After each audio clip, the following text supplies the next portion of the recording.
vaillance pour relever ta dignité. Tes fils fermes côtes d'ivoire, fiers artisans de ta grandeur, tous rassemblés pour ta gloire, te bâtiront dans le bonheur. Fiers Ivoiriens, le pays nous appelle. Si nous avons dans la paix ramené la liberté, notre devoir sera un modèle de l'espérance promise à l'humanité, en forgeant unie dans la foi nouvelle, la patrie de la reine fraternité. La patrie de la reine fraternité. La patrie de la reine fraternité.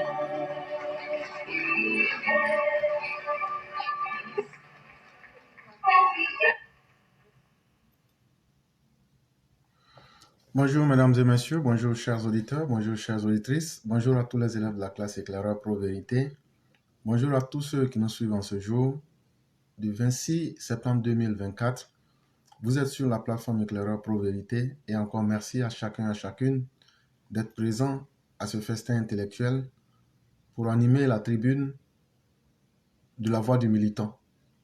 Et comme nous aimons à le dire, nous en avons pour 1h10.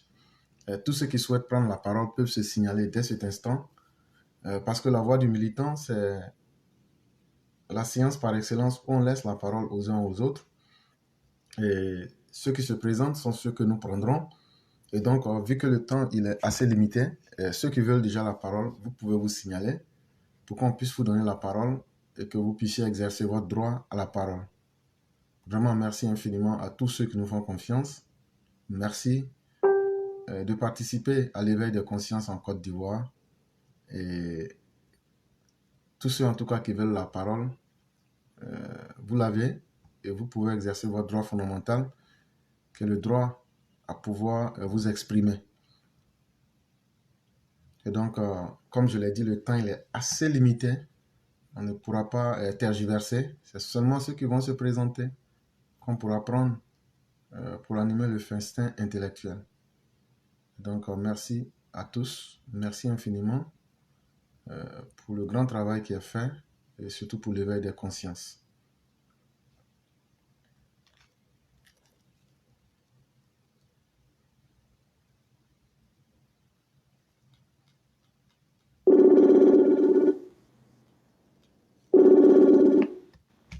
Allô? Allô? Allô, bonsoir professeur. Bonjour le grand maître, comment allez-vous? Je vais très bien, merci à vous. Oui, grâce à Dieu, tout va pour le mieux. Est-ce que vous m'entendez très bien? Oui, on vous entend parfaitement. Dieu merci. Ok. Donc, vous avez la parole. Merci beaucoup professeur. Bonsoir à vous, bonsoir à votre famille, bonsoir à tous les EPV qui sont sur la plateforme. Professeur, tous mes respects, j'aimerais en profiter par rapport à mon temps pour vous poser quelques questions. Il n'y a pas de problème. Concernant l'actualité qui se passe actuellement. Professeur Éclaireur, avec tout ce qui se passe aux alentours de notre pays, depuis que Soroguium a quitté le pays, les déstabilisations de notre pays, et après l'arrivée de l'AIS, c'est pour détailler ce qui nous entoure. Au jour d'aujourd'hui, avec les opposants qui sont allés s'ajouter à ces gens de l'AIS, où M. Soroguium aussi se trouve, la question est un peu longue, mais ça sera la même sur le même sujet. Et avec les arrestations de ces journalistes nigériens d'origine ivoirienne, s'il vous plaît, monsieur l'éclaireur, qu'est-ce que vous en pensez de toutes ces histoires, s'il vous plaît? J'aimerais que vous m'éclairez. Parce que sur le TikTok, il y a beaucoup de questionnements, il y a beaucoup de versions différentes. J'aimerais vraiment que vous nous éclairez, s'il vous plaît. Ouais, ça va beaucoup nous aider à intervenir sur les différentes plateformes. Merci beaucoup. Ok. Mais quel est l'élément que les gens touchent réellement qui pose question? Parce que vous avez dit beaucoup de choses. Je comprends bien, mais je n'ai pas envie, j'ai envie d'être efficace. La question que les gens posent, c'est sur quoi? C'est la sécurité de la Côte d'Ivoire. Merci, c'est la sécurité de la Côte d'Ivoire. Okay. Effectivement, il n'y a pas de doute. Ça, c'est quelque chose qu'on pouvait prévoir depuis très longtemps. Mais vous avez oublié un élément que vous n'avez pas ajouté au puzzle, la Russie. Et depuis 2022, pour ceux qui suivent très bien nos émissions, j'avais dit comme ça que les États francophones seraient en grand danger et que la Russie avait un programme et que les pays clés qu'il fallait attaquer, c'était d'abord la Côte d'Ivoire et le Sénégal. Mais pourquoi la Côte d'Ivoire et le Sénégal? Parce que c'était tout l'ensemble des pays francophones. Parce que voyez-vous, lorsqu'on est en guerre, il faut multiplier ses partenaires ou bien il faut multiplier les avantages. La guerre qui s'est vue entre l'Ukraine et la Russie, depuis 2022, quand j'avais fait mes analyses, j'avais dit que malheureusement, cette guerre-là risquait de se transporter dans le Sahara, qu'on appelle communément dans le Sahel. Pourquoi nous disions ça? On disait ça parce que quand on regarde, la Russie n'a pas une diplomatie forte. La guerre ne se mène pas seulement avec des armes.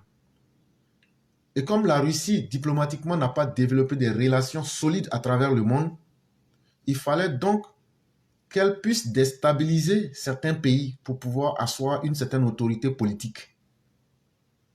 Et donc, en faisant cela, ce n'était pas des relations normales qu'elle allait créer. Ça prend plus de temps. Donc, il fallait chercher à déstabiliser certains pays qui sont alliés des États-Unis. Là, quand c'est comme ça, ces pays-là vont, notamment de l'OTAN, ces pays-là, l'Angleterre, quand tu prends l'Angleterre, par exemple, tous les pays anglophones, quand tu prends la France, tous les pays francophones, et quand tu enlèves la France et l'Angleterre dans l'OTAN, tu vois que le poids est assez faible. Donc, en attaquant les bases arrières de ces pays-là, c'est-à-dire où ces pays-là tirent leurs intérêts, ça va forcément distraire ces pays-là de dire « Ah oui, c'est vrai, il y a une guerre en face de l'OTAN, mais en même temps, il faut défendre ce qui nous permet de survivre. » Et quand c'est comme ça, la Russie imposait une redistribution des cartes. Voilà la stratégie des Russes. Mais ce qui est particulier qu'on a constaté, c'est que les Russes eux-mêmes, ils ont été surpris de la rapidité avec laquelle les États sur lesquels ils n'avaient pas mis leur premier choix, parce que c'était des États pauvres et des États qui ne pouvaient pas apporter grand chose, comme le Mali, le Burkina Faso, et je l'avais déjà expliqué, depuis 2022, ils veulent faire une bande qui part du Sénégal jusqu'à la Corne de l'Afrique, jusqu'à dans l'Afrique de l'Est. C'est ça leur objectif principal. Là, quand c'est comme ça, ils peuvent placer des missiles intercontinentaux, surtout à partir du Sahara, pour bombarder la partie ouest de l'Europe. Ça, maintenant, s'ils arrivent à déstabiliser, maintenant, ils peuvent être une menace militaire à partir du Sahara. Bizarrement pour eux, la bande sahélo-sahélienne, quand on dit la bande sahélo-sahélienne, ce sont les pays comme le Mali, le Burkina et autres, sont tombés facilement dans leur jeu. C'est un programme qui a été savamment mis en place. Il y a la partie militaire qui était premièrement dirigée par le cuisinier, celui qu'on appelait Prigojine. Et il y a une autre partie derrière que beaucoup ne voyaient pas. C'est la partie manipulation des consciences et des masses. Il y a plus de 30 chaînes de télévision, de radio et des centaines de pages pour essayer de toucher les consciences, parce que la Russie, à travers le KGB, qui est aujourd'hui le FSB, c'est-à-dire les services de renseignement, ont développé ça pendant très longtemps. C'est ce qui leur a permis de coloniser ou même de gouverner ou même de mettre sous leur domination les pays du Balkan, c'est-à-dire les pays de l'Europe de l'Est. Et donc, ce sont ces mêmes techniques qu'ils ont développées depuis les époques de la guerre froide. Malheureusement, quand ces techniques-là viennent rencontrer l'analphabétisme, ça devient un terrain fertile. Et ces pays-là sont tombés plus vite même que la Russie n'espérait. Mais il y a un problème. C'est que ces pays-là n'ont pas accès à la mer.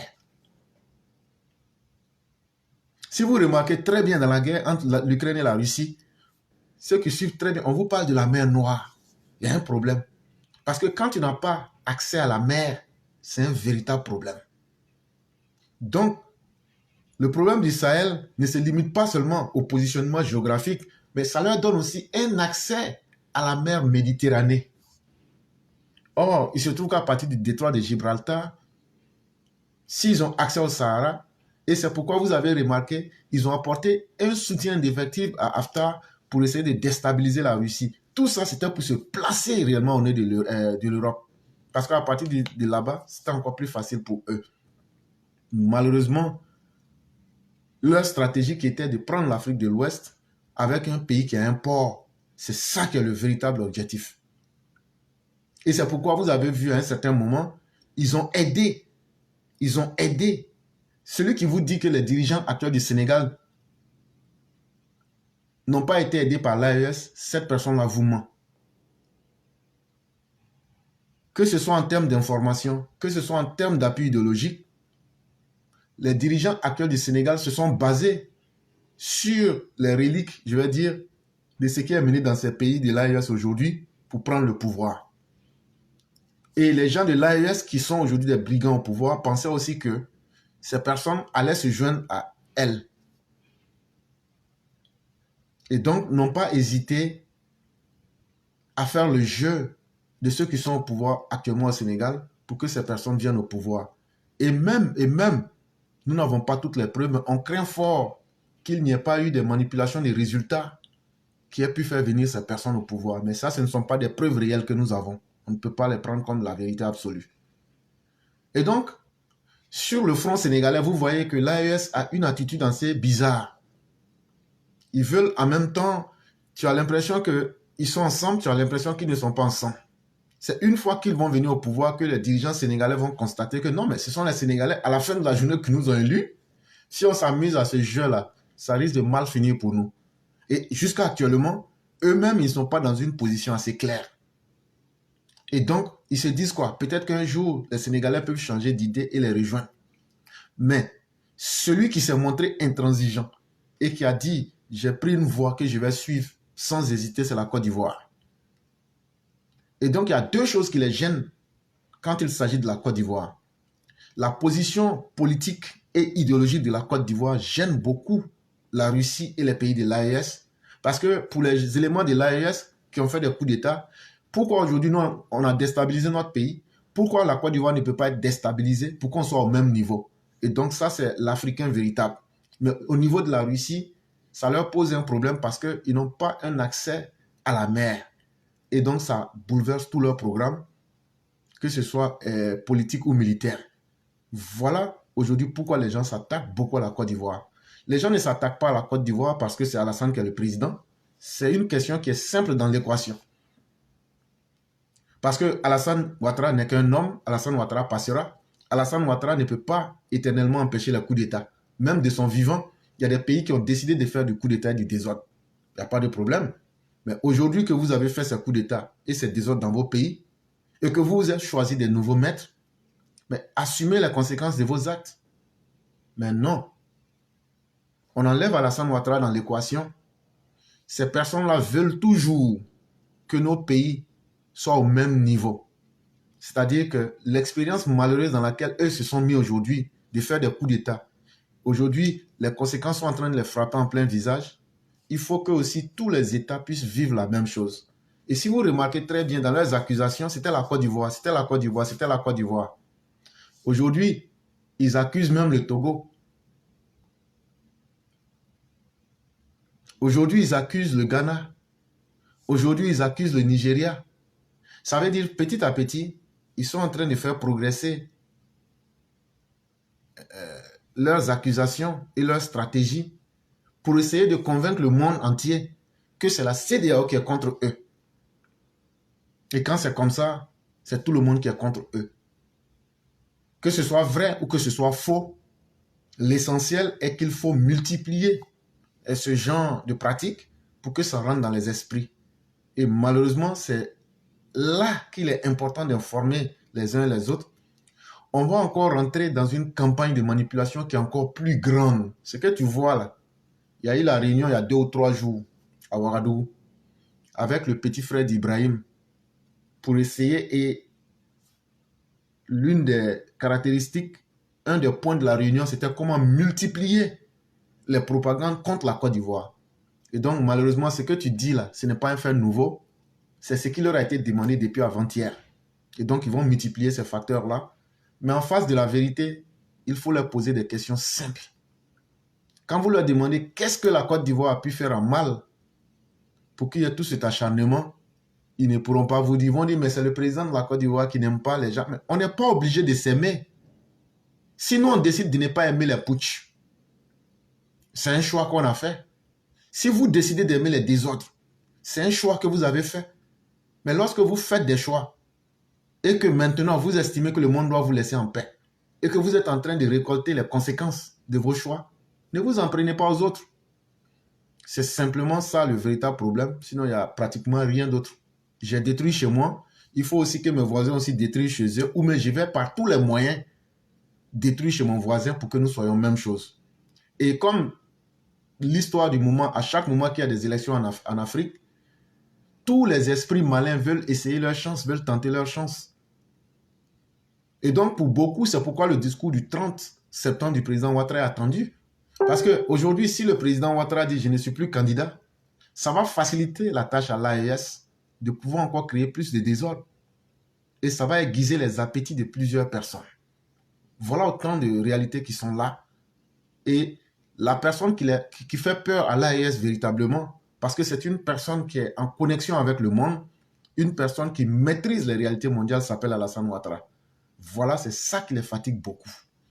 Et donc, c'est pourquoi ils essayent de multiplier ces campagnes-là pour créer du désordre. Mais les autorités ivoiriennes, il faut le reconnaître, adoptent une attitude qui est assez sage et qui est assez efficace. C'est-à-dire que quelqu'un, ce n'est pas dans le désordre, ce n'est pas dans le bruit, ce n'est pas dans la distraction qu'on peut arriver à atteindre des vrais résultats. Et l'attitude des autorités ivoiriennes est à saluer, au lieu de faire du bruit ou même de tomber dans le jeu. Parce que quand quelqu'un te provoque et que tu tombes dans son piège, la personne devient mieux que toi. C'est dans ça justement qu'ils veulent amener la Côte d'Ivoire. Mais les autorités ivoiriennes ont compris cela depuis le départ et elles essayent d'avoir la tête froide, de prendre toujours les bonnes réactions, de bien réagir et de ne pas suivre ces idiots-là dans leur jeu. Et donc la première chose que nous allons demander aux Ivoiriens, c'est que nous n'avons pas à nous justifier devant quiconque. C'est ceux qui ont fait. Le coup d'état là, c'est comme un braquage. C'est comme si tu tombes à une banque et puis tu braques. C'est toi qui as fait le braquage là, c'est à toi on doit demander des comptes. C'est toi qui dis on n'organise pas l'élection dans ton pays là, c'est à toi on doit demander des comptes. C'est toi qui fais du kidnapping des populations pour les amener là où les militaires n'ont pas été capables de chasser les djihadistes. On prend des civils parce qu'ils ont réfléchi et on les met devant des djihadistes, comme ce qu'on a vu à Bassar-Logo. Et comme ce qu'on a vu, on prend des gens qui ont réfléchi, on les met en face de la mort. C'est ceux-là qu'on doit interroger. Est-ce que ce que vous faites là, ça est en harmonie avec la bonne conscience humaine? Voilà la vraie réalité. Mais malheureusement, si on revient sur un schéma plus grand, ce qui nous fait mal, c'est que c'est l'Afrique qui prend un coup. Et surtout l'Afrique francophone. On a démontré à la face du monde que nous ne sommes pas encore au rendez-vous du développement. Parce que derrière tout ça en 2012, il y a un plan global de développement de l'Afrique qu'on appelle l'agenda 2063. Et chaque partie de l'Afrique a été divisée en 4 parties. Il y a la partie ouest, il y a la partie est, il y a la partie nord et il y a la partie sud. On a demandé à chacun d'atteindre des plans de développement globaux. Ça veut dire, on dit le minimum là, voilà ce que vous devez. On appelait ça les plans de convergence. Et c'est pourquoi tu vois, l'autoroute peut partir, par exemple, du Libéria jusqu'à, comment on appelle, au Nigeria. La même chose devrait se faire par exemple, de San Pedro jusqu'à Bamako, etc., etc. On devait faire des grandes autoroutes pour relier tous les pays africains. On devait mettre un plan global pour électrifier l'Afrique. On devrait mettre un plan global pour essayer de dépasser le niveau d'analphabétisme qu'il y a en Afrique de l'Ouest. On devrait mettre un plan pour essayer d'aider les populations à surmonter la pauvreté. Mais aujourd'hui, là, c'est vrai que des pays comme la Côte d'Ivoire, le Sénégal, je vais dire le Bénin, font des efforts. Mais si on prend la CEDEAO, qui est près de 15 pays, si 3 réussissent là-dedans, est-ce que c'est vraiment une réussite? Et c'est ça, une victoire de l'AES, de mettre l'Afrique en retard, surtout l'Afrique francophone. Remarquez très bien, aujourd'hui, les anglophones ont honte de parler de coup d'État. C'est vrai qu'il y a le djihadisme dans des pays comme le Nigeria, mais quand vous remarquez aujourd'hui, ils sont dans une phase de maîtriser leur djihadisme et de le surmonter dans un certain sens. Mais tout ce qui est honteux là, c'est dans les pays francophones qu'on retrouve ça. Et donc ça veut dire que nous avons raté le développement même avec toutes les bonnes valeurs humaines. Et c'est ça qui nous fait mal. Parce que ça vient avec des conséquences directes sur le terrain. C'est que c'est la vie des personnes qui est mise en danger. Et on paye des analphabètes pour dire n'importe quoi. À force de répéter n'importe quoi, on finit par penser que tout le monde est n'importe qui. Mais c'est aussi un piège.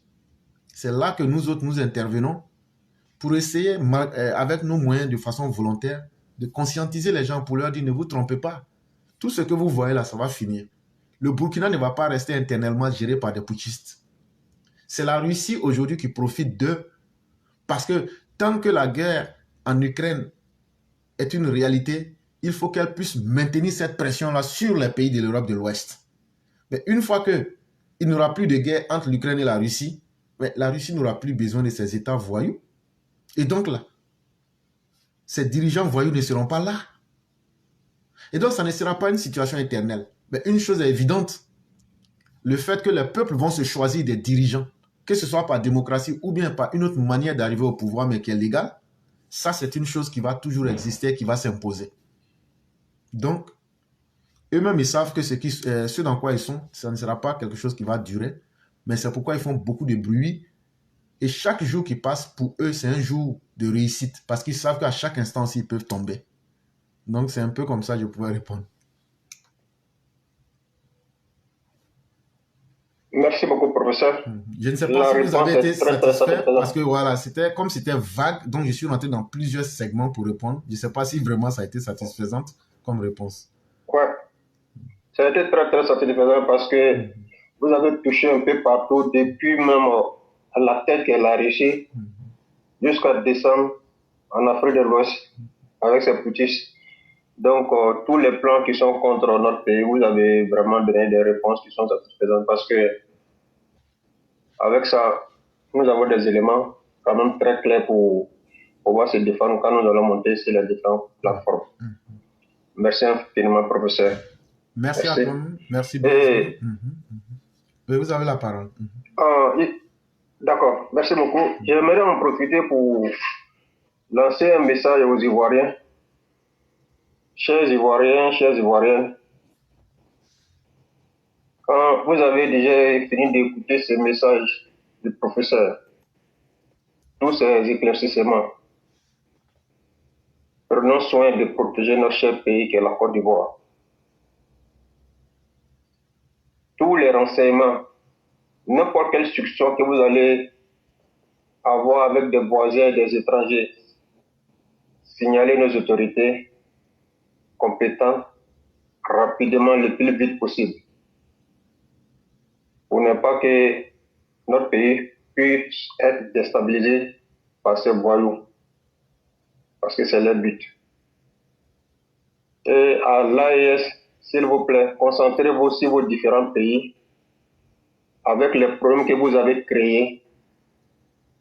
Concentrez-vous pour terminer votre mission là-bas et vous voyez la Côte d'Ivoire louper. Ça sera mieux pour vous tous. Merci beaucoup, professeur. Merci infiniment, BSB. Merci surtout pour l'éveil des consciences. Et surtout, merci de donner un avertissement qui est utile pour nous tous. Et je dis merci à tous les EPV qui ont les yeux ouverts et qui n'hésitent pas. Quand vous voyez quelque chose, faites passer l'information. Parce que nous sommes dans un monde où la réalité est un peu plus difficile que ce que les gens vous font croire. Aujourd'hui, les vies des populations sont directement engagées. Et quand tu deviens l'ennemi public, il faut aussi savoir que ta réussite là, c'est ça qui fait que les gens te détestent. Et c'est ça le problème de la Côte d'Ivoire. De 2002, je vais dire même de 2000 jusqu'en 2011, la Côte d'Ivoire plaisait à tous les pays de l'Afrique de l'Ouest. Parce qu'on disait, vous voyez le vieux qui avait fait la paix, le vieux qui rassemblait toute l'Afrique là, celui même qui était devant tout le monde là. C'est aujourd'hui ces enfants qui sont en train de demander la paix. Et donc on devenait la risée, tout le monde se moquait de nous. Mais aujourd'hui, qu'on a repris attache avec le développement, les mêmes choses qui étaient dites à Oufoué, ce sont les mêmes choses qu'on dit aujourd'hui au président Ouattara. Il est le sous-préfet de la France. Et même les détracteurs du président Ouattara le disent, non, si c'est en matière de développement de son pays, il a travaillé. Mais s'il a travaillé pour son pays, est-ce que c'est lui qui vous a demandé de faire coup d'État? Non. Est-ce que c'est lui votre président? Non. Concentrez-vous sur votre pays comme de la même manière qu'il s'est concentré sur son pays. Non, ça c'est trop difficile. Parce que les autres savent à l'intérieur d'eux-mêmes qu'ils ont des dirigeants incapables. Voilà le problème aussi. Et donc là, il faut attaquer celui qui est capable pour le désorganiser et le désorienter. Et là, quand c'est comme ça, on va être chaque jour dans des paroles inutiles. Mais derrière ce jeu, c'est un plan malsain de s'attaquer à la vie des Ivoiriens. Et c'est pourquoi nous disons à tous ceux qui sont conscients de leur vie et qui tiennent à leur vie, même si vous voyez quelque chose qui est bizarre, signalez. Personne ne peut dire que s'il l'a signalé, on va l'arrêter. Si tu signales quelque chose qu'on t'arrête là, si c'est pour ça seulement là, si moi on m'appelle là, ils vont te libérer. Parce que je vais dire au ministre Vagondo, à Divo là, ton représentant que tu as envoyé là-bas là, c'est lui qui nous a dit, si on voit quelque chose, on n'a qu'à signaler. Le ministre TBO, est-ce que ce n'est pas toi-même qui as dit que l'armée ne doit pas être une armée de répression, mais que les soldats doivent être les amis des populations? Et donc, comment on peut être des amis si on ne vous facilite pas votre travail? Les autorités ivoiriennes sont assez sérieuses, je dirais même très sérieuses. Et aujourd'hui, si on ne vous encourage pas de dénoncer, personne ne peut vous arrêter. Et il y a tellement de moyens pour le faire qu'il faut que les uns et les autres s'engagent parce que c'est nos propres vies qu'on met sur la balance. Et donc, dénoncez tout ce que vous voyez qui est inhabituel pour sauver vos vies. Vraiment, merci beaucoup BSB. Merci surtout pour tous les efforts que vous effectuez sur TikTok. Et ne lâchons pas prise. Parce que c'est un phénomène qui va passer. Mais malheureusement, même quand ces pays auront des dirigeants sérieux qui veulent faire développer leur pays, qui vont répondre aux vraies questions de leur pays, il sera un peu trop tard. Mais malheureusement, c'est un choix qu'ils ont fait. Et les conséquences des pays comme la Côte d'Ivoire, ces pays misérables vont toujours descendre pour toujours accroître la misère dans nos pays. Mais malheureusement, c'est ça aussi la vie. On n'est pas dans un monde parfait. Mais faisons au moins ce que nous pouvons. C'est vrai que nous évoluons avec nos maigres moyens. Quand on a une machine bien huilée, des États bien organisés, mais ne sous-estimons pas le combat que nous menons, parce que ça aide certaines personnes à comprendre la réalité. Vraiment, merci beaucoup. Et on va vous souhaiter aussi une excellente soirée et bien des choses à toute la famille. Merci beaucoup, professeur. Bon live à tous les EPV. Merci infiniment. Merci infiniment et on vous souhaite une excellente soirée. Merci.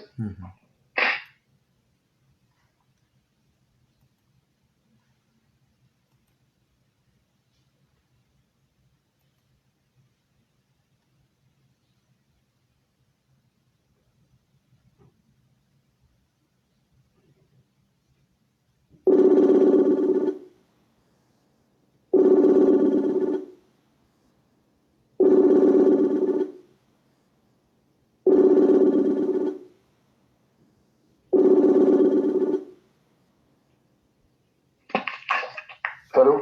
Bonjour, monsieur, comment allez-vous? Oui, ça va, monsieur Ok, l'éclaireur. ok. Donc, on vous laisse la parole. Mhm. Je salue tous les EPV. Merci encore, éclaireur, de nous éclairer tous les jours. Alors, j'avais 3 préoccupations. C'est des questions. La première, c'est concernant, comment on appelle ça, la marche de Burkinabé au niveau de la Côte d'Ivoire. Parce que j'ai vu un peu sur la toile, des gens sont en train de parler de ça. Je ne sais pas si c'est avéré. Quoi? Ça, c'est la première préoccupation. La deuxième, Non, c'est... s'il vous plaît, allô, je ne peux pas répondre à 3 questions. Quand vous Ah, posez une d'accord. Ah, question, d'accord. vous attendez que je réponde. Sinon, je ne peux pas Ah, répondre à d'accord, 3 ok. questions. Ok, d'accord. Ah, J'écoute la première, là.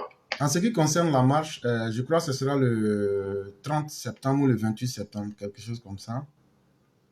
En fait, c'est un regroupement qu'ils veulent faire au sein de leur ambassade, mais ça cache beaucoup plus de choses que ce que les uns et les autres veulent croire.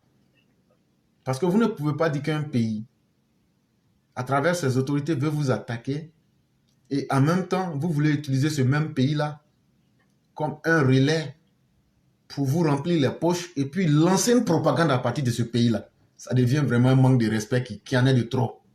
Je ne sais pas si on se comprend. Ouais.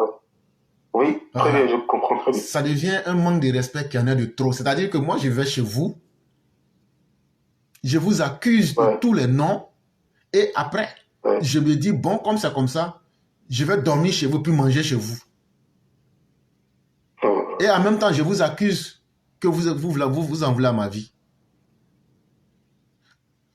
Et ça, je crois que quand même, hier, j'ai pu voir une note de Abdoul Awassa qui dit qu'à travers son organisation Agi, eux prendront leurs responsabilités. Et connaissant Abdoul Awassa, je sais aussi qu'eux, ils ont une marche le même jour aussi. Mais tout le monde doit savoir que, en réalité, c'est une marche pour dire à ces personnes-là qu'on ne va pas vous tolérer. Et c'est ça justement. Il y a des mouvements qui sont affiliés au RHDP. C'est en ce moment-là qu'il faut agir. Pas violemment, mais qu'il faut pouvoir prendre ses responsabilités. C'est-à-dire, il y a des choses là, ce n'est pas le pouvoir qui doit demander.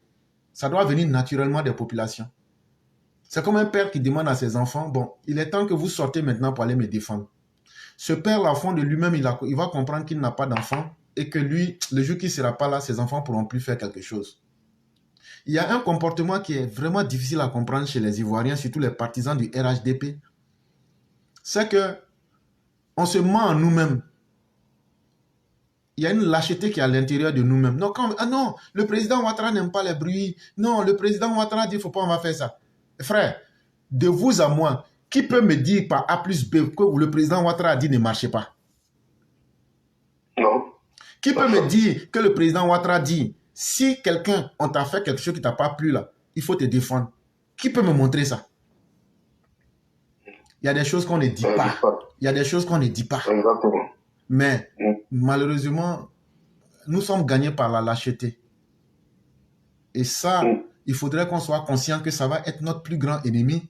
Et c'est ce qui fait que tout le monde pense qu'ils peuvent aujourd'hui nous attaquer. Parce que ce qui se passe là, si c'était autant de babos là, ça n'allait même pas dépasser une semaine. Mais regardez comment ces gens ont changé aujourd'hui les aspects des choses. Parce que nous-mêmes là, les militants RDR, on est devenus des lâches. On ne s'assume plus. Et ça, tant qu'on ne va pas changer. Il y a un président des jeunes du RHDP. Mais ils peuvent prendre leurs responsabilités au même titre qu'Abdoul Awassa.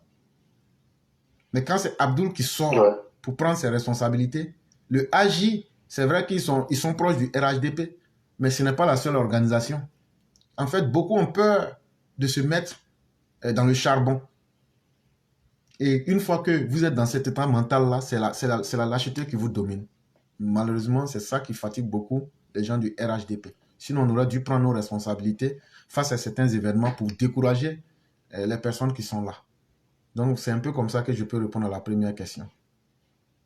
Et donc, ça aura lieu vraiment? Non, moi, c'est ce que je disais. Déjà, quand j'ai vu une lettre des Burkinabés qui disent qu'eux, ils ne vont pas cotiser. et que, je ne sais pas si vous avez vu la lettre. Oui, oui, si, j'ai vu. Voilà. Et que eux, c'est quand l'ambassade, et dans la lettre, on apprend même que ce n'est pas la première fois qu'ils font des cotisations. Ah, d'accord. Et donc, ça veut donc dire que il y a des choses pas intéressantes, dangereuses qui se passent. Parce que dans la lettre, ils disent que ces cotisations ont été effectuées et qu'on ne leur a jamais rendu compte et qu'ils n'ont jamais vu l'argent partir dans la destination qu'on leur avait dite. Donc l'argent est parti où? Et pourquoi ils ne veulent pas rendre compte, mais ils veulent encore faire de nouveaux financements? Ça veut dire que cet argent a servi à aider à des mouvements de déstabilisation. L'argent n'a jamais quitté la Côte d'Ivoire. Pourquoi je dis ça? Parce que, cher frère, même si tu veux faire un transfert de simplement 50 millions, c'est déjà beaucoup d'argent. La BCAO serait informée. Le minimum, la BCAO serait informée. Mais moi, savoir qui transfère cet argent, pourquoi cet argent est transféré, pour quel objectif. Tu vas répondre ça. Mais si tu as vu que dans cette lettre-là, ils nous disent qu'ils avaient déjà fait des financements et que c'est sorti, supposons que l'argent n'est pas sorti. Mais l'argent a servi à quoi? Est-ce que l'argent n'a pas servi à créer des mouvements de déstabilisation à l'intérieur de la Côte d'Ivoire? Il y a toutes ces questions-là qu'il faut se poser. Voilà. Et donc, ça amène à dire que vraiment, pour moi, la manifestation n'aura pas lieu. Je dis pour moi. Sinon, c'est toujours maintenu selon les dernières lettres qu'ils ont eu à effectuer. C'est toujours maintenu. Mais avec l'évolution actuelle de la situation, pour moi, ça n'aura pas lieu.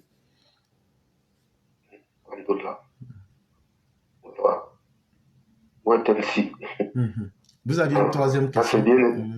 Voilà. Deuxième préoccupation, c'est il paraît que il y a eu un versement des fonds à une banque de la Côte d'Ivoire, je crois, NCA. Donc c'est à propos des arrestations au niveau du Bénin, du Ghana et tout ça. Et, il paraît qu'il y a un coup d'État qui s'est préparé contre Patrice Talon. Il y a beaucoup d'argent qui sont il y a quelqu'un qui a fait un grand versement au niveau de la banque NCA. Je crois que c'est le responsable de la garde républicaine du Bénin et tout ça. Alors, grâce au renseignement des Ivoiriens, ce truc-là a pu être déjoué. Mais, comme toujours, les propagandistes de Soro Guillaume et autres là accusent la Côte d'Ivoire. Moi, je veux avoir plus d'amples de renseignements sur ce sujet-là. Au niveau de l'arrestation, est-ce que c'est avéré que vraiment il y a le garde républicain, le chef de la garde républicaine béninoise là, a vraiment voulu faire un coup d'État au Bénin? Merci. Okay. Je crois que la réponse se trouve dans votre question. Vous avez dit, il paraît que. Ouais.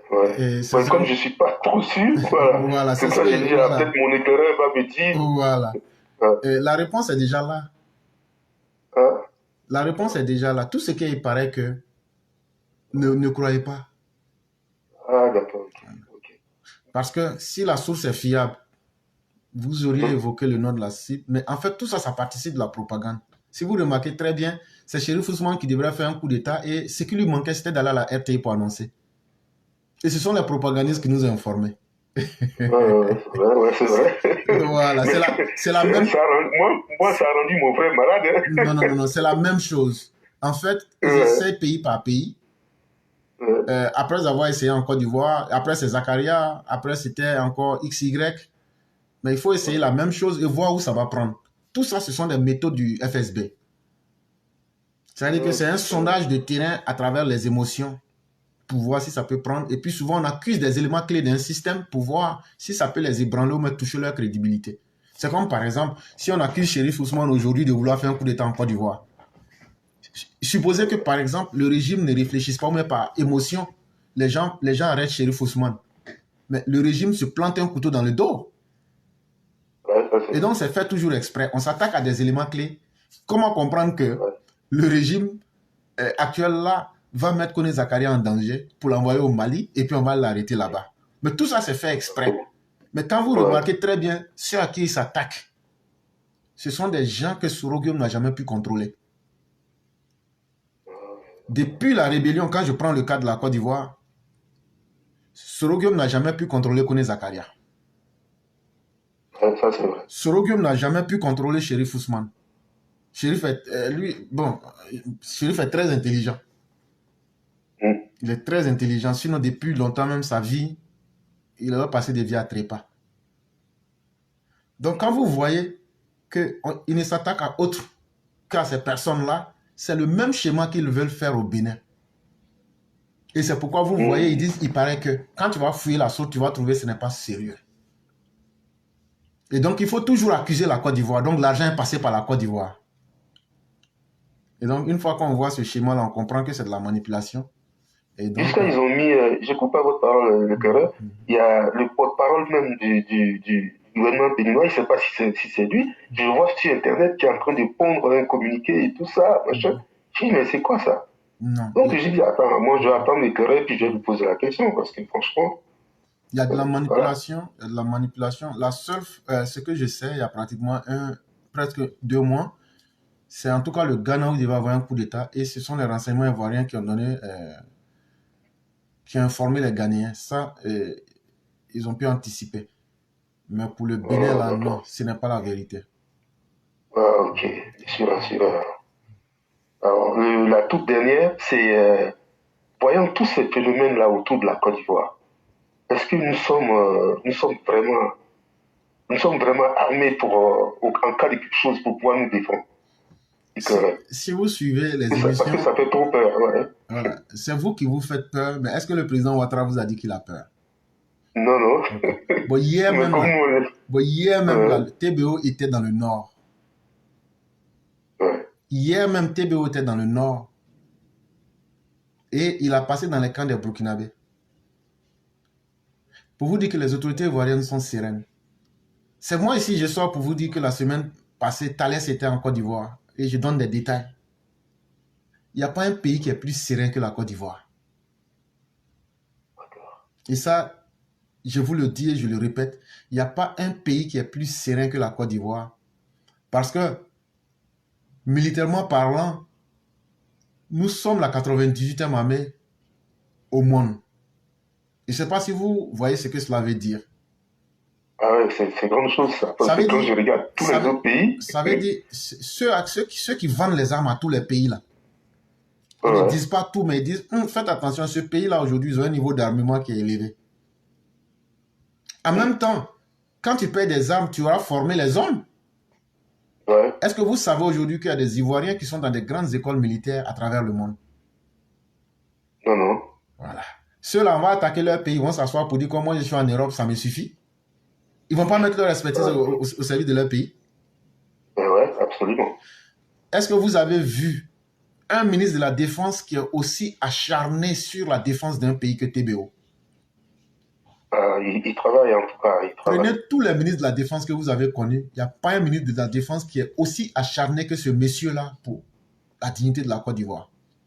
Ouais, ça c'est vrai. Quand vous regardez la sérénité, aujourd'hui, là, c'est la seule armée en Afrique de l'Ouest qui s'entraîne avec tous les grands pays de ce monde. C'est l'armée ivoirienne. Ouais. Donc, nous avons atteint une capacité en armement, mais une capacité en ressources humaines qui est énorme.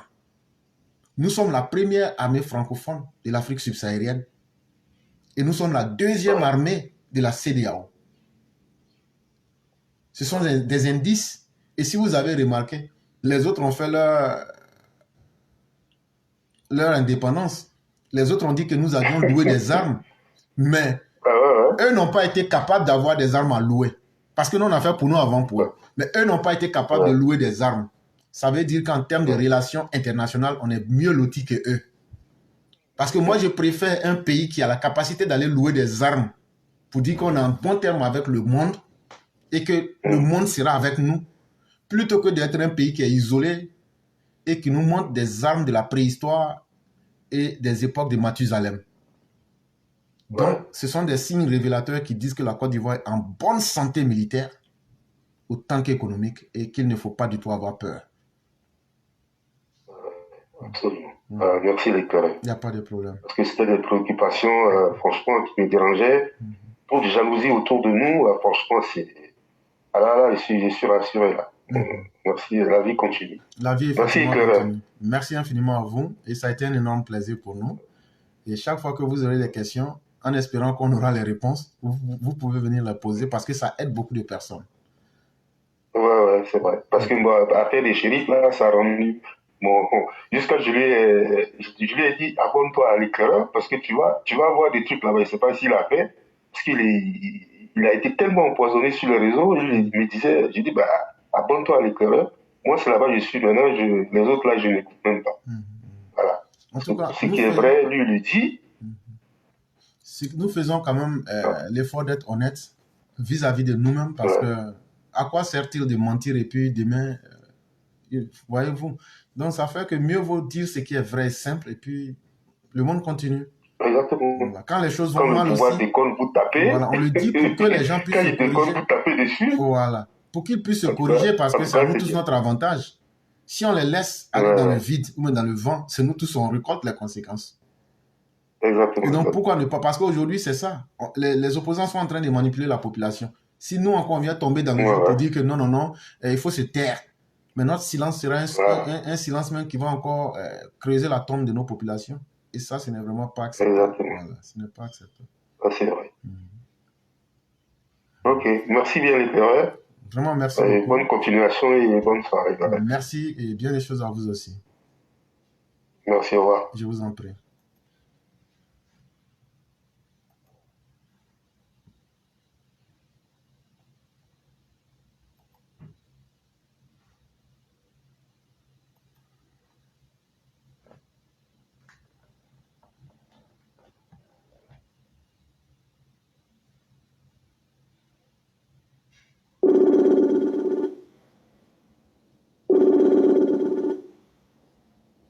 Allô? Bonjour, cher mère, comment allez-vous? Bonjour, cher frère, je vais bien et toi? Dieu merci, tout va pour le mieux. Et la famille? Grâce à Dieu, tout va très bien. Et de votre côté? Alhamdulillah, ça va. Que Dieu nous protège tous. Amin, amin, amin, amin, amin. Ok, donc vous avez la parole. Ok, depuis lundi, je crois que je n'ai pas encore eu le temps de parler de ces pushistes-là, donc c'est d'eux que je vais parler aujourd'hui. Franchement, l'éclaireur, c'est décourageant, c'est décevant. Souvent même, on a honte d'être des Africains. Parce que c'est l'Africain seul qui ignore son bien, en fait. C'est l'Africain seul qui ne veut pas avancer. Parce que quand on regarde ces pushistes-là, ces pays de l'AES avec la Côte d'Ivoire, là, et ils ne peuvent pas chercher à copier les bonnes manières. Vous ne dites que vous ne voulez pas le développement chez vous. Vous dites que vous ne voulez pas que votre population sorte de l'analphabétisme. Vous dites que vous ne voulez pas que votre pays aille de l'avant. Mais pourquoi nous, on vous a fait quoi? Mais tout ça là, il y a une seule personne de la Côte d'Ivoire là qui a créé tout ça là. Il s'appelle Soro Guillaume. Soro Guillaume, nous on t'a fait quoi? Soro Guillaume, la Côte d'Ivoire t'a fait quoi? Soro Guillaume, la Côte d'Ivoire t'a tout donné. Eh, Ibé, s'il y a une grave erreur que Ibé a faite dans sa vie que je peux dire là, Wallah, c'est d'avoir envoyé ce Soro Guillaume là dans la République, vers lui. Parce que pour Soro Guillaume là, le fait que Ibé l'a pris pour le mettre à ses côtés là, lui il a dit, c'est déjà vu en président, c'est faux. Il coûte que coûte, il faut qu'il soit président. Mais pour être président là, est-ce que tu avais besoin de faire tout ça là? Tu étais dans la République, tu étais à ton babo, vous étiez en train de faire vos deals. Si tu étais bien là, tu allais chercher à conquérir les cœurs des gens en faisant quoi? En travaillant comme Papa Ado. Maintenant que toi-même tu as mis frein à ta vie là, à ta vie politique, parce que Soro Guillaume, hey, t'es générationnel là, on en a plein en Côte d'Ivoire. Plein en Côte d'Ivoire. Donc toi ta politique là, c'est fini Soko. Toi et ta bande là, c'est fini pour vous. Tu sais pourquoi c'est fini pour vous? Le mal que tu veux que la Côte d'Ivoire ait là, Soro Guillaume. Wallah, toi et ta bande là, Billah et Allah, vous n'allez pas aller quelque part. Et si vous ne faites pas attention, vous êtes en train de mettre frein à la vie de vos propres enfants jusqu'à votre 7e génération. On vous a fait quoi? On vous a fait quoi? Pour que tu ailles chercher les ennemis pour mettre sur notre tête là, on t'a fait quoi? L'Ouest que les gens sont en train de parler, les gars qui sont contents de dire que oui, ils vont attaquer le Nord là. Hey, ce qu'eux ont fait aux étrangers à l'Ouest là, c'est ce que nous on fait au Nord. Depuis quand tu as attendu un Nord attaquer un Burkinabé chez nous? Depuis quand tu as attendu qu'un Nordiste a attaqué un Malien? Depuis quand tu as entendu qu'un Nordiste attaquait un Aoussa, on n'a pas fait. Les Nigériens, on n'a pas fait. Mais à l'ouest, là-bas, là, eux, ils tuaient les Burkinabés jusqu'à aller mettre nos parents même dedans. Donc, c'est la remontada là qu'ils ont reçue chez eux. Mais au nord, là, nous, on fait quoi qui? Sorogium. Toi, Sorogium. Voilà, et puis là, tout ce qui se passe entre l'AES et la Côte d'Ivoire, c'est Sorogium. Sorogium et sa bande de clics là, c'est eux. Si tu les enlèves dans le problème de l'AES à l'éclaireur, tu verras que ceux-là, ils n'ont pas de problème avec nous. Est-ce que Assimi ne partait pas voir Papa Ado? Est-ce que Damiba n'est pas parti voir Papa Ado? Mais depuis que Sorogium est rentré dans leur tic-tac, tout a changé l'éclaireur. Ibé là, tout ce que Ibé est en train de faire, c'est le palace de Sorogium. Ne cherchons même pas loin.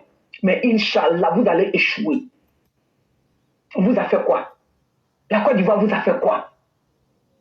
C'est ça l'Africain. L'éclairage, ça c'est la marque déposée de l'Africain. L'envie et la jalousie. Au lieu d'envier, au lieu de jalouser là, il faut chercher à dire, ah, comment je vais faire pour devenir comme ça? Mais non, pourquoi tu es devenu comme ça? Ça c'est le problème de l'Africain. L'éclairage, je te dis, si j'ai peur d'un être là, c'est l'Africain. L'Africain est méchant. Les Blancs se moquent de nous. L'Afrique de l'Ouest même, c'est honteux. C'est tellement honteux. Au lieu de chercher à devenir fort, nous, on s'affaiblit entre nous. Quand est-ce que l'Africain va comprendre? Vous êtes dans la misère, vous êtes d'accord avec celui qui vous met dans la misère, c'est l'Africain qui aime ça. Quand les Blancs, ils cherchent pour la macade être bien. Mais nous, là, nous, on dit misère, là, c'est ça, là, mais on est bien dedans. Maintenant, vous êtes bien dans votre misère. Nous, on dit on veut bonheur chez nous. Est-ce qu'on est la même chose? On n'est pas la même chose. Tantôt, il se lève, mensonge, c'est mon coup d'état que tu es en train d'inventer là. Ça va te trouver un jour. Faut pas t'en faire. Parce que Dieu même dit, je te donne ce que tu demandes. C'est quoi? Dieu dit, sachez faire vos bénédictions. Sachez me demander, mon Dieu là. Quand tu me demandes, tu vas me demander. Mais coup d'état que tu es en train de demander là, Dieu va te donner, Inch'Allah. T'en fais même pas. Et puis ça sera quelque chose de simple. Toi, tu as étonné, mais comment ça arrivé? Vous partez chercher les gens ailleurs pour venir nous terminer en Afrique. Maintenant, quand nous aussi, on veut se protéger là, pourquoi nous on se protège? Pourquoi on va se protéger? On va se protéger bien. Et nous, on prie pour nos forces de l'ordre. Tout ce que vous manigacez là, que Dieu abatte ça sur vous là-bas. 1, 2, 3, lui là m'a fait ça. 1, 2. C'est-à-dire que toi-même, tu sais comment tu es venu au pouvoir. Donc voilà pourquoi tu n'es pas tranquille. C'est comme une femme. Quand tu chasses une femme et puis tu rentres là, toi-même, tu ne peux jamais être tranquille parce qu'une autre femme te chasser. C'est la vie. C'est Dieu même qui a fait. Il dit, quand tu sèmes maïs, tu récoltes maïs. Oui. Quand tu veux que ta récolte soit bonne là, il faut savoir faire ta séquence aussi. Donc, cette histoire-là énerve tellement. Et puis, ça fait que les Africains, même là, ça dégoûte d'être Africain. C'est nous, on va se mettre un coup pour faire palabre, pour que les Blancs se moquent de nous. C'est quoi qu'on nous va dans les plans, nous traitons pour des sauvages. Et puis après, on se plaint, les Blancs ne nous respectent pas. Ils vont nous respecter comme si nous sommes des sauvages. Papa Ado, que vous dites que c'est lui qui est le truc des Blancs. Papa Ado dit les beurs aux Blancs. C'est comme Papa Oufouet disait les beurs aux Blancs. Bande de lâches. Bande d'incapables. C'est vous qui mettez l'Afrique en retard. Vous, ces gens de dirigeants-là. Nous, là, notre Côte d'Ivoire, là, vous allez voir louper. Vous tchatchez là. Essayez seulement, c'est ce qu'on vous demande. Tchatchez, manger chez nous, vous allez comprendre. Si c'est gueule là, nous, on va vous répondre sur les réseaux. Vous gueulez. Si vous êtes des garçons, essayez seulement. Venez acheter des cigarettes. C'est ce qu'on vous demande. Bande de lâches, bande d'incapables, que la colère de Dieu s'abatte sur vous tous les jours. Je vais m'arrêter là. Vraiment, merci beaucoup, chère mère. Et en face... Que Dieu nous garde, grâce toujours. Merci, l'éclaireur. Amen. Merci beaucoup, chère mère. Et certainement, la colère de Dieu s'abattra sur ceux qui pensent que la Côte d'Ivoire leur doit tout. Et Dieu merci que les autorités ont la tête froide et elles savent où elles mettent les pieds. C'est ça le plus important. Elles ne sont pas distraites. Et ça, il faut saluer quand même cette appréciation-là qui permet de donner la sérénité à nos populations. Chers mères, voyez-vous, je vous dis que les manipulations vont se multiplier.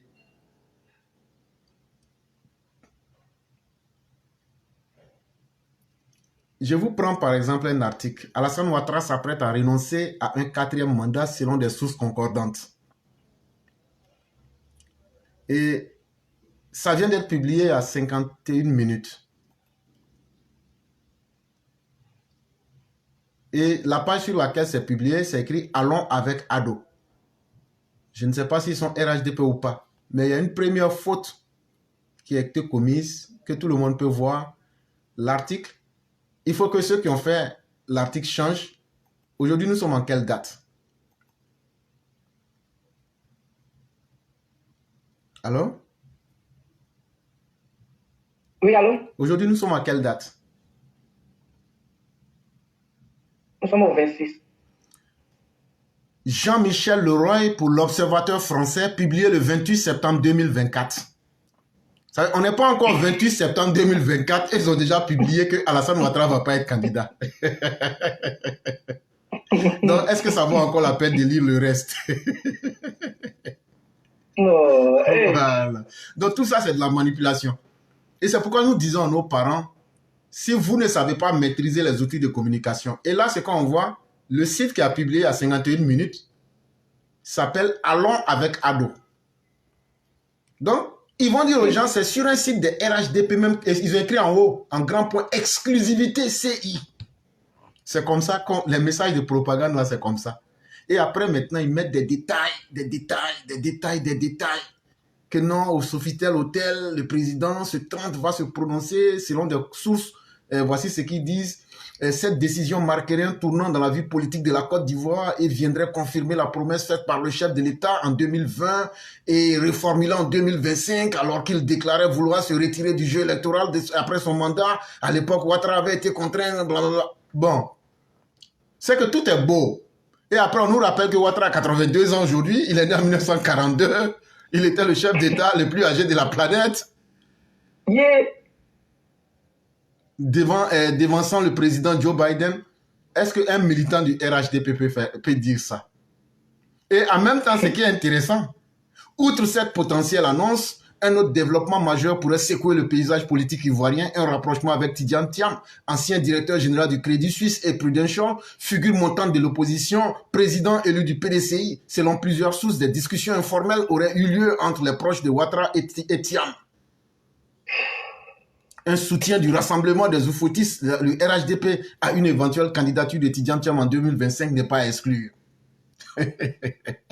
Bon, tout ça, c'est que l'information que je vous donne là, c'est une information qui n'est pas encore sortie, mais qui est déjà sortie. C'est sorti avant la date.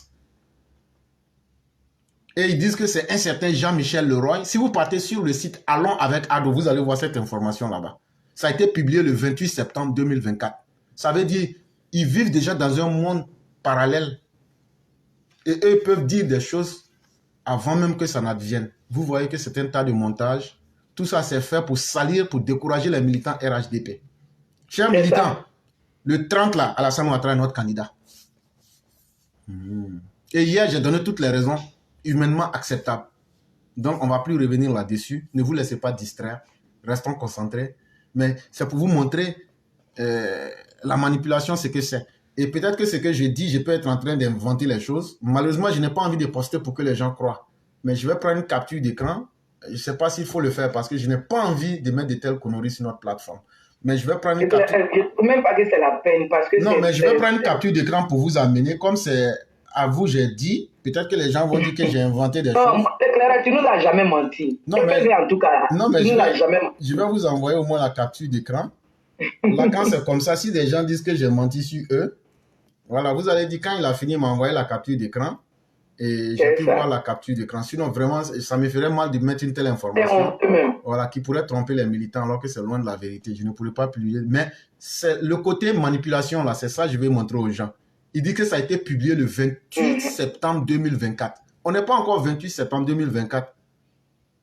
Et donc, voilà l'élément qui... À moins que tu ne publies les manipulations, hein, parce que ça aussi, ça peut permettre aussi à certaines personnes de comprendre souvent des posts.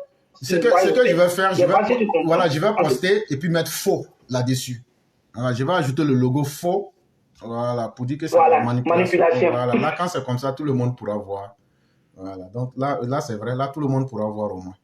Donc, vraiment, c'est ce que je voulais dire. Mhm. Je ne sais pas si vous avez quelque chose à ajouter. Vraiment, mais oui, c'est pour te dire merci. Et puis, ça n'a même pas encore commencé à l'étranger. C'est peut-être qu'on entend les voix comme ça. Il y en aura tellement de manipulations d'ici octobre 2025 là. On aura trop à faire. Maintenant, il faut que les militants aussi soient préparés et puis rester droit, quoi. C'est tout. Effectivement. Vraiment, merci beaucoup. Et comme vous l'avez dit, je vais balancer et mettre faux là-dessus ou mettre intox pour que les gens puissent s'en méfier. Et surtout, Voilà. prenez le temps de regarder la date. Nous sommes aujourd'hui le 26. Eux disent déjà qu'ils ont publié quelque chose qui n'existe pas, mais à une date qui n'est pas encore arrivée.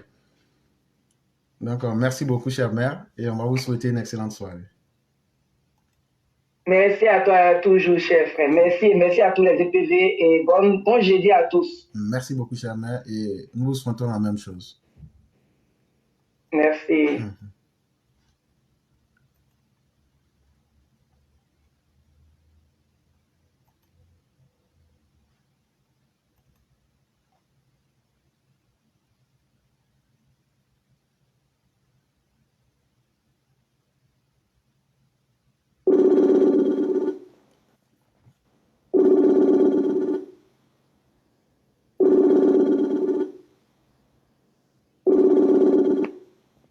Alors? Bonsoir. Bonsoir, cher Aîné, comment allez-vous? Comme on l'a dit en privé, on est déjà pris par le temps. Oh, Voilà, parce que oui, les gens ne se signalent pas vite et quand c'est comme ça mélange tout le programme. Et donc, on va vous oui, laisser, bien sûr. voilà, on va vous laisser 10 minutes. Et donc, lorsque vous serez à Oui. 9 minutes, je vais vous avertir pour que vous Parce que puissiez faire le point. j'avais ma séance de kiné Ok. et donc je suis arrivé maintenant. Et, bon, je suis vraiment. Mais j'ai laissé un message pour dire que c'était raisonnable. Donc, vraiment, Il y a pas. franchement dit, il n'y a pas de problème. Ok. On se connaît un peu mieux, donc la bonne foi est connue. Il n'y a pas de souci. Il n'y a pas Ouais. de problème. Il n'y a pas de problème. Oui. Donc, vraiment, Oui. on vous souhaite Merci vraiment. beaucoup. Merci beaucoup. Il n'y a pas de problème. Et on vous souhaite vraiment un prompt rétablissement. Merci infiniment. Merci beaucoup, cher ami. Oui.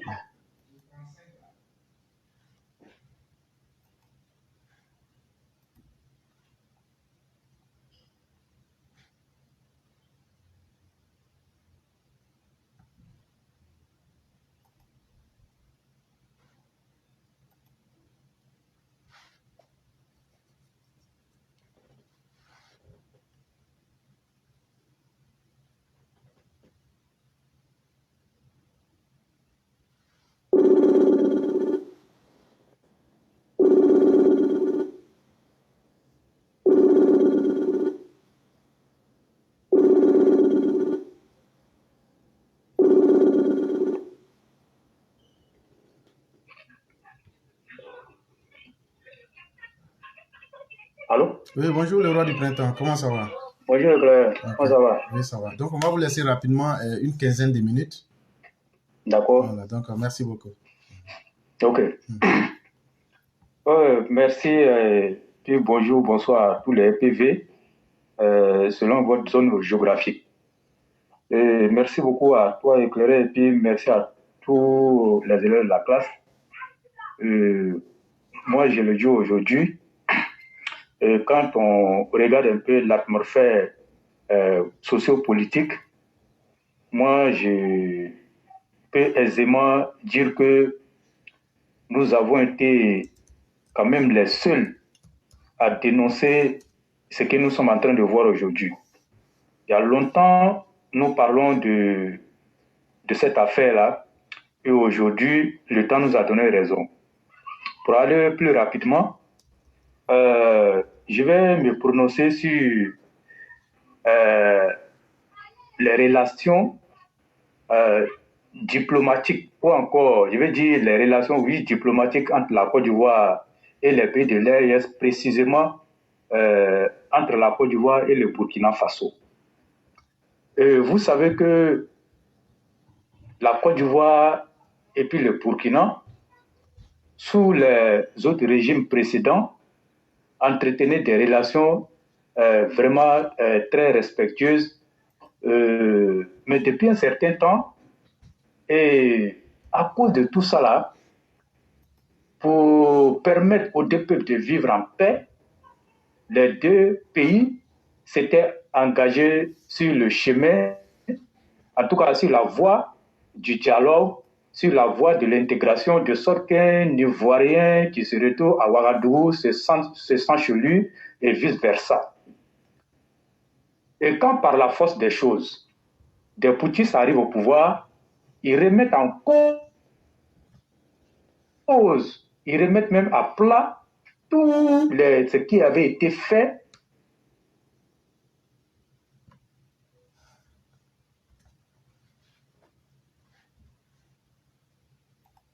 de sorte que ces peuples puissent vivre en harmonie. Ils rompent tous les accords.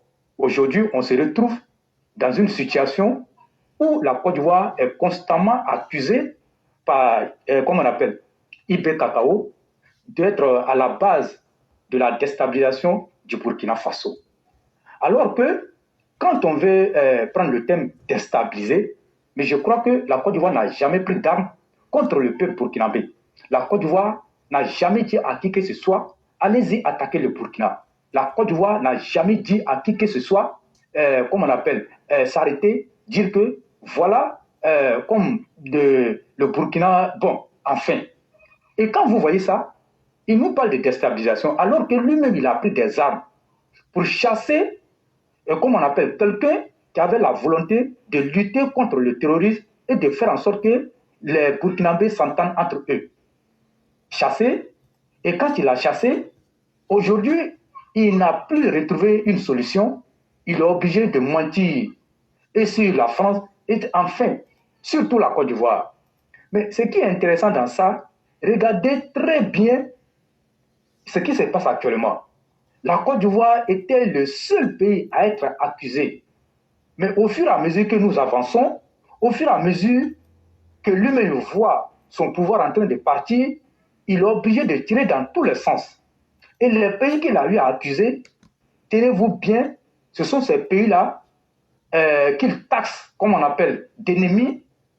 Mais quand tu accuses le Ghana, tout simplement, le Ghana a refoulé des Burkinabés de son sol. On les a ramenés dans leur pays. Et IB Cacao n'a pas digéré ça. Du coup, il met le Ghana dans le lot des accusateurs, comme on appelle des accusateurs. Même la Centrafrique qui est loin, qui ne partage même pas une frontière avec le Burkina Faso, il a accusé la Centrafrique. Il finit ça, il va accuser le Bénin. Bon, quand il fait ça, mais allez-y comprendre que aujourd'hui, pour lui, dans son entendement, c'est un complot international que les gens font contre lui. Mais moi, je dis c'est déjà bien que ça ne soit plus la Côte d'Ivoire seule. Et ceux qui pensaient que quand on accuse la Côte d'Ivoire, ils étaient contents, mais aujourd'hui, ils verront. Moi, je dis ils verront. Mais comme le Togo est leur allié, et que c'est là-bas Damiba se retrouve, Ibrahim Traoré n'a pas le cœur, il n'a pas ce kilo-là d'accuser le Togo. Parce que Yassine Eyadema est leur parrain. Il est le parrain de l'AES. Donc, il ne peut pas accuser le Togo. Mais ceux qui sont hostiles, en tout cas ceux qui veulent que les choses aillent, comme on appelle, qu'on aille à un pouvoir civil, et comme il ne veut pas, donc il faut accuser ces pays-là. Et vous avez même vu, ce qui se prépare contre la Côte d'Ivoire à Ouagadougou, Dieu merci que ça a été révélé. Nous, on vous a dit qu'il y a des centres de manipulation à Ouagadougou. Mais voilà ça, ils tiennent constamment des réunions, et ça a été donné. Et même dans la même perspective, étant donné que il ne peut pas envoyer de l'argent ici en Côte d'Ivoire pour venir, comme on appelle, soutenir ce qu'ils sont en train de chercher à faire à l'ambassade. Il va organiser ce collecte de fonds-là à l'effet. Parce que quand l'argent là sera récolté, je dis bien si l'opération a eu lieu, heureusement que l'opération n'aura pas lieu.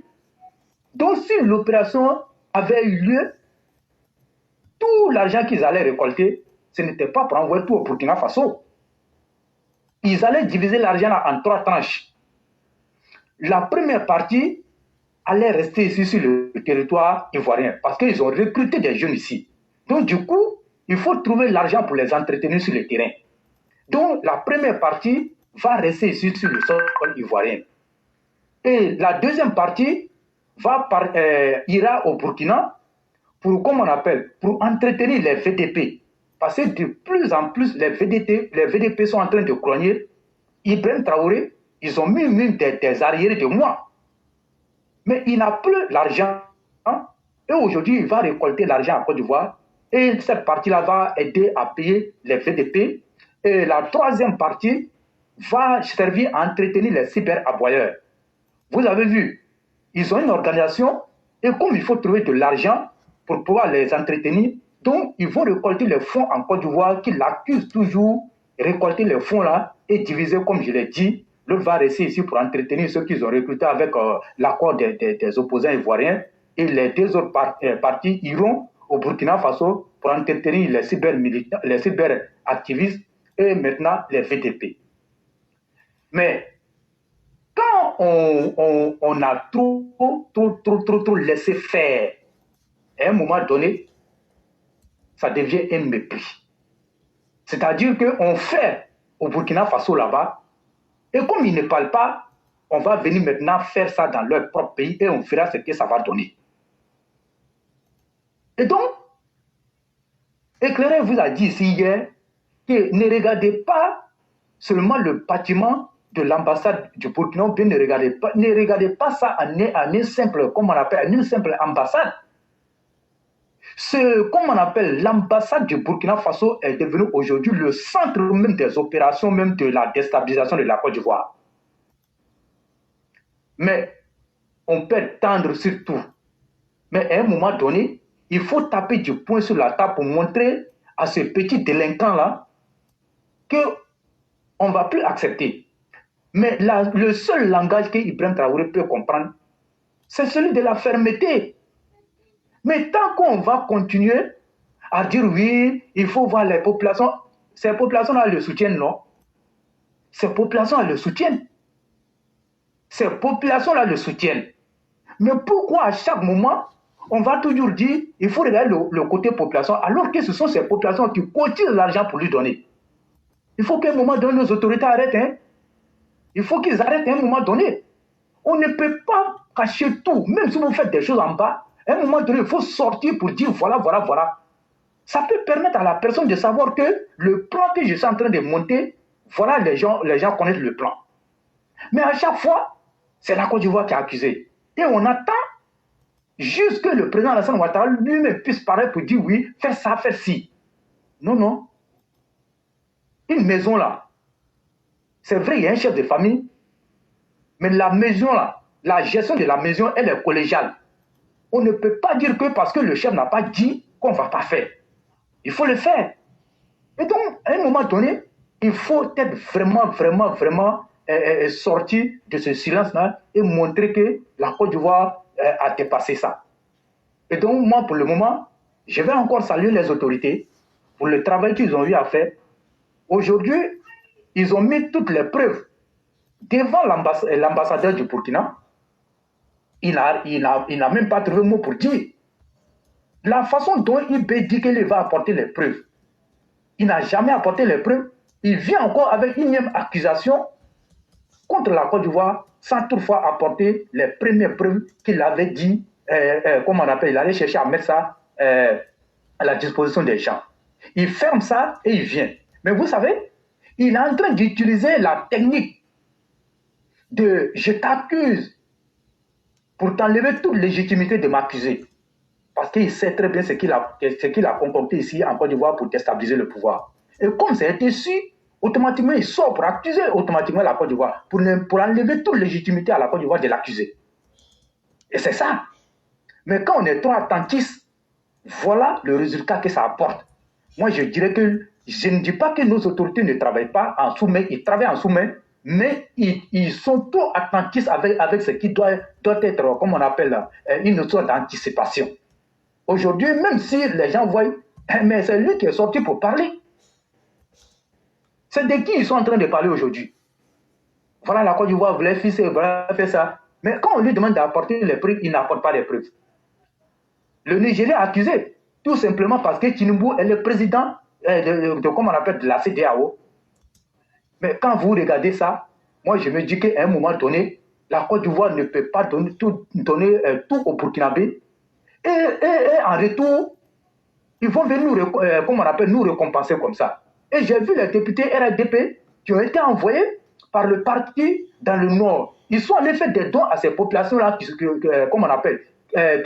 se sont déplacées du Burkina jusqu'en Côte d'Ivoire. Mais pourquoi vous faites ça? Pourquoi vous faites ça? Et moi, je dis ce sont des actions même qui encouragent IB à le faire. Mais on n'est pas tenu, par ça. On n'est pas tenu par ça. Respectez, s'il vous plaît, le peuple ivoirien. Moi, je le dis, c'est notre pouvoir. Je vais critiquer comme je veux. Si vous voulez venir dire que moi, je suis un anti-RADP, j'accepte. On ne peut pas continuer dans ça. Il faut à un moment donné montrer à ces Burkinabés qui soutiennent IP que non, la Côte d'Ivoire aussi a une dignité. La Côte d'Ivoire n'est pas une poubelle. On ne peut pas accueillir tout le monde. On ne peut pas accueillir tout le monde. Comment le Ghana a pu, expulser les autres là, et que la Côte d'Ivoire qui continue de le faire? On gagne quoi là-dedans? Qu'est-ce que nous gagnons? Et on ne parle pas du terrorisme. Il n'y a pas de sécurité, à 100%. Hein. On va le dire ici. Mais si vous continuez de faire ça, ne soyez pas surpris que des attentats surviennent encore au nord. Moi, je le dis. Je le dis parce que je suis du nord. Ne soyez pas surpris que des attentats surviennent encore au nord. Parce que vous avez laissé trop faire. Tous ceux qui viennent dans des camps de réfugiés, vous n'avez pas, cette technologie-là, de contrôler ou encore de connaître les intentions des uns et des autres. Il peut y avoir des bonnes personnes, mais aussi des mauvaises personnes qui viennent juste dans le but, de gâter tout sur le territoire. Alors, mais moi je dis, et moi c'est ma position, je suis contre ça. Et moi je dis, il faut que l'État se détermine. Il faut que l'État ait une nouvelle orientation de l'accueil de ces personnes-là. Mais vous voyez, est-ce que vous vous rendez compte que la Côte d'Ivoire était dans cette situation et qu'on organise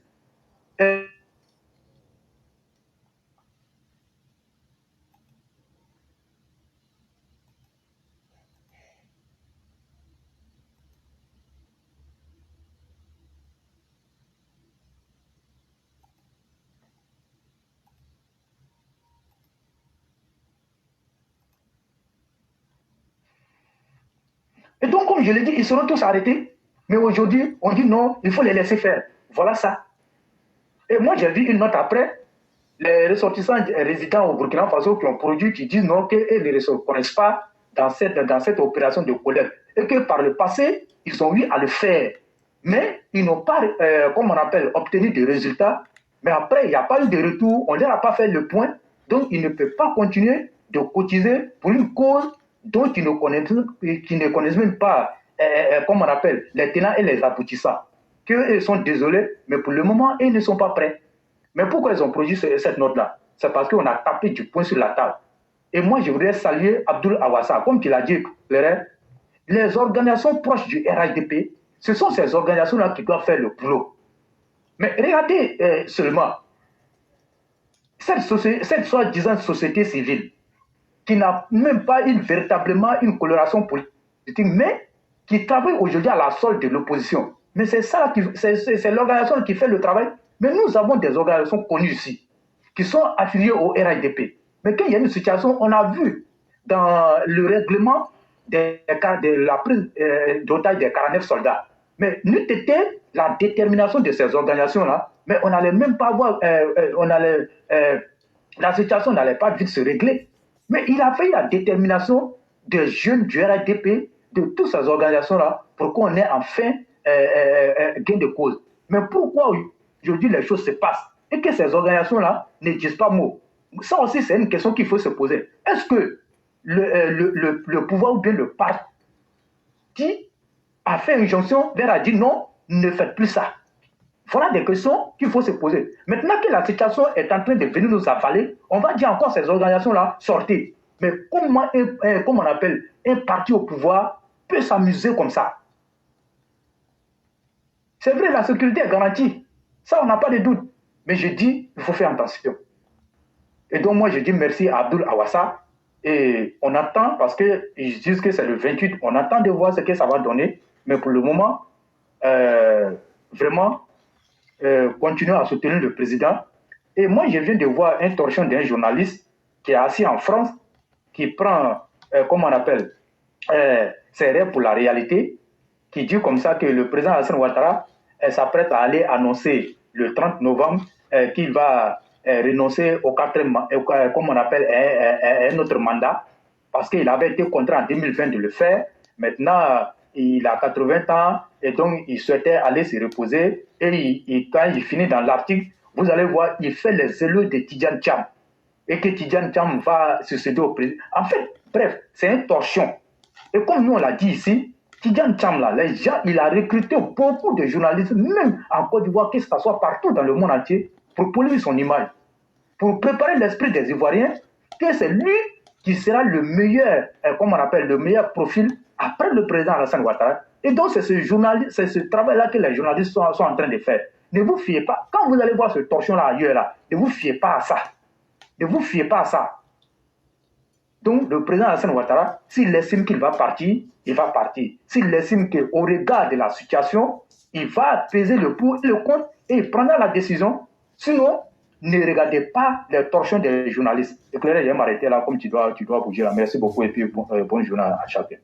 Vraiment, merci beaucoup. Hier, je disais comme ça que ceux qui attendent ce discours du président Ouattara, c'est plus les opposants que même les militants du RHDP. Et justement, c'est ça qui a commencé comme ça. Et donc, pour tous ceux qui suivent la classe éclaireur pro-vérité, et ils font savamment le soin de prendre comme si c'était une page ado, pro-ado. Chers militants, ne vous mettez pas dans les émotions. Hier, on vous a dit pourquoi Ado sera le candidat du RHDP. Attendons de voir si la réalité va nous mettre en faux. Mais en tout cas, ce sont des analyses objectives, ce sont des analyses qui partent avec le bon sens. Ce n'est pas que nous avons une boule en cristal, mais c'est que nous faisons des analyses factuelles qu'on met à la disposition du public. Et donc, comme le 30, ce n'est plus loin, ça arrivera tôt ou tard. Et donc, soyons sereins. C'est de la distraction pure. Mais la Côte d'Ivoire, de la dignité du travail, demeure là. Et c'est ce qui est important pour les Ivoiriens. Vraiment, merci à tous ceux qui nous ont suivis. Merci à toi-même, le roi du printemps. Sur ce, on va vous laisser faire la conclusion pour fermer la voix du militant de ce jour. Vraiment, merci à tous. Et demain sera un autre jour. Donc, vous avez le mot de la fin. Ok, merci. Merci beaucoup. Merci à tout le monde. Merci infiniment à tous ceux qui nous suivent.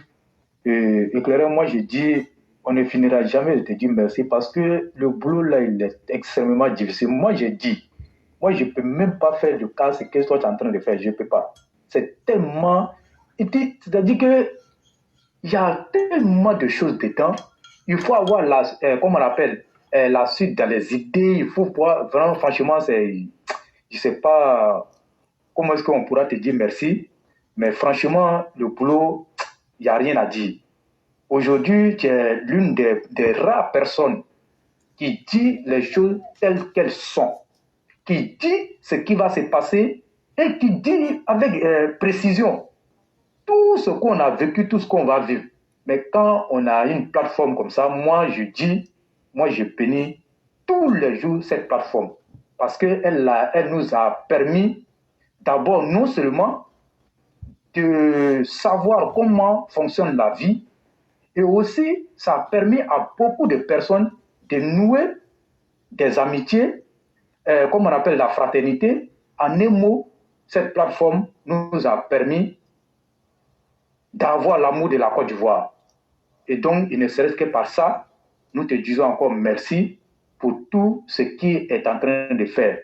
Prions que le président Alassane Ouattara, du haut de ses 80 ans, qu'il puisse avoir encore la force de continuer à nous donner ce plaisir-là, à œuvrer de sorte que l'image de la Côte d'Ivoire soit toujours préservée et que le développement continue sa marche.